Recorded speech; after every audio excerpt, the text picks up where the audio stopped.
जी हाँ, सही पढ़ा आपने। 130 बोटमैन ने कमाए 30 करोड़ से भी ज्यादा महाकुंभ में। और सिर्फ यही नहीं, 45 दिन चले इस महाकुंभ में एक से बढ़कर एक ऐसा वर्ल्ड रिकॉर्ड बना है जिसको तोड़ पाना दुनिया के किसी भी देश के लिए संभव नहीं है। मैं आज उन सब रिकॉर्ड्स के बारे में बताऊंगा आपको जो महाकुंभ में 45 दिनों में हमारे भारत ने बनाया है। और सिर्फ ये पब्लिक से रिलेटेड नहीं है, ये बैंकों से रिलेटेड है, ये लोगों से रिलेटेड है, ये आर्ट से रिलेटेड है।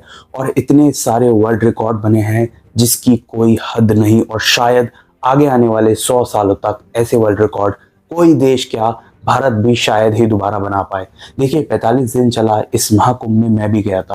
और इस महाकुंभ के बाद क्या क्या रिकॉर्ड्स बने वो सब बताएंगे आपको। जल्दी से शुरू करते हैं। लेकिन आप इस चैनल पर नए हैं तो बता दूं, इस चैनल पर मैं आपको अलग अलग मंदिरों के बारे में जानकारियां देता हूं जो हिंदुस्तान में और आसपास हैं, जिनसे जुड़ा हुआ है बहुत गहरा इतिहास।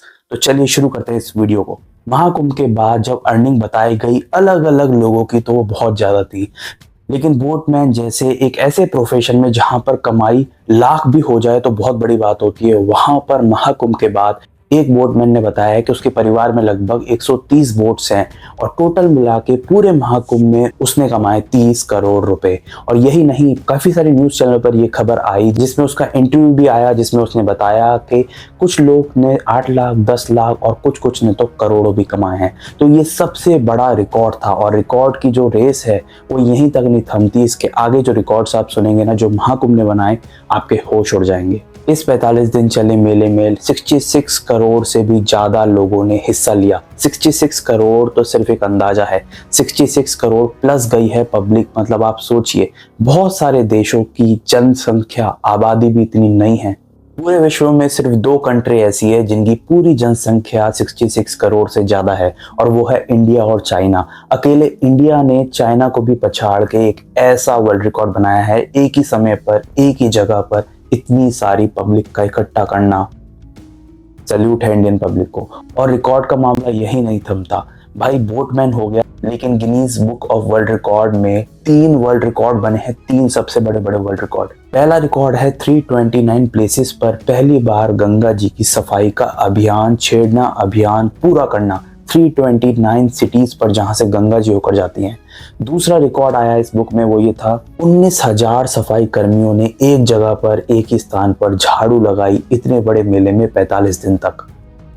और तीसरा record Guinness book of world record का ये बना कि 8 घंटे में बनाई 10,102 लोगों ने हैंड प्रिंटिंग की एक आर्ट। ये 3 world record Guinness book of world record में शामिल हो चुके हैं। लेकिन रुक जाओ, अभी तो बैंकों की बात करना बाकी है।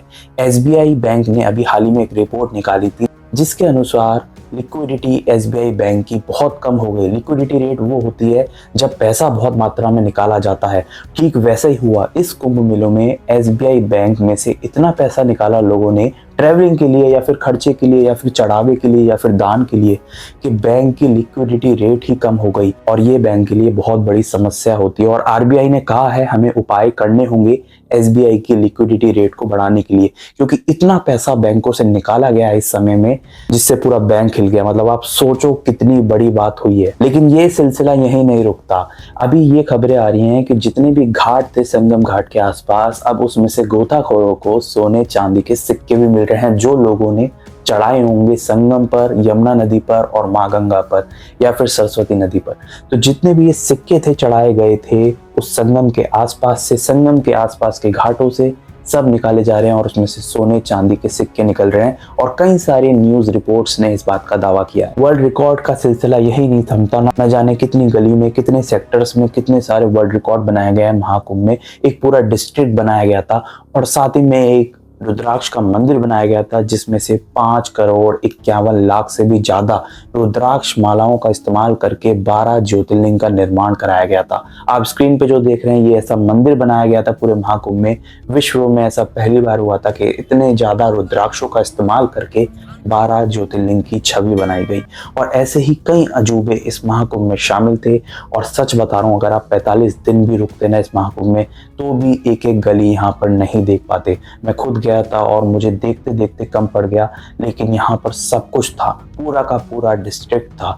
और हेड्स ऑफ करते हैं ऐसी गवर्नमेंट को और ऐसे आयोजककर्ताओं को जिन्होंने इतना अच्छा आयोजन किया, लोगों को जिन्होंने इतना अच्छा समर्थन दिया और हमारे सफाई कर्मचारियों को जिन्होंने ये सब साफ सफाई मेंटेन रखी। मुझे पर्सनली फील हो रहा था कि वहाँ पे हर जगह पर बाथरूम है और कंटिन्यूसली जितने भी सफाई कर्मचारी थे वो उस बाथरूम को क्लीन कर रहे थे। ऐसा नहीं है कि दिन में एक बार दो बार, ना जाने कितनी बार उन्होंने वो बाथरूम क्लीन किए।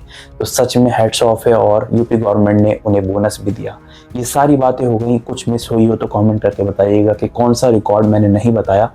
इसी तरह अगर आप मंदिरों से जानना चाहते हैं या फिर हिंदुस्तान में कई सारे मंदिर हैं यार, उनके बारे में बहुत अच्छा इतिहास जुड़ा हुआ है। ये चैनल उन्हीं को समर्पित है जिसमें मैं आपको अलग अलग मंदिर से जुड़े हुए इतिहास बताता हूँ, उनकी कहानी बताता हूँ।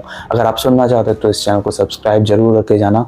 मेहनत पसंद आई हो तो वीडियो को लाइक करना और वीडियो को शेयर करना जो महाकुंभ में गया है या फिर नहीं गया है। मिलेंगे एक नेक्स्ट वीडियो में, तब तक के लिए जय सिया राम।